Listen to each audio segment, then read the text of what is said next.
110 سالہ بزرگ کے مفید ٹوٹکے۔ بلڈ پریشر قابو میں لانے کے لیے آڑو، پھلیاں، لوبیا، مٹر، ناشپاتی اور کیلا زیادہ استعمال کریں۔ سر کے چکر کو دور کرنے کے لیے شکر اور سونف ہم وزن لے کر اسے کوٹ لیں۔ صبح شام 1 چمچ پانی کے گلاس کے ساتھ لے لیں۔ صبح نہار منہ روزانہ 2 سے 3 گلاس پانی پئیں، نظام ہضم درست ہو جائے گا۔ موٹاپا دور کرنے کے لیے اپنی خوراک سے ہر قسم کی چکنائی، مشروبات اور مٹھائیوں کا استعمال بالکل ترک کر دیں۔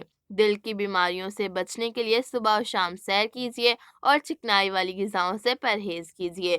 چھینکوں کی برمار سے بچنے کے لیے 1 چمچ میتھی دانہ 1 کپ پانی میں ابال لیں، ٹھنڈا ہو کر چھان لیں اور سونے سے پہلے 2-3 ہفتے تک پئیں۔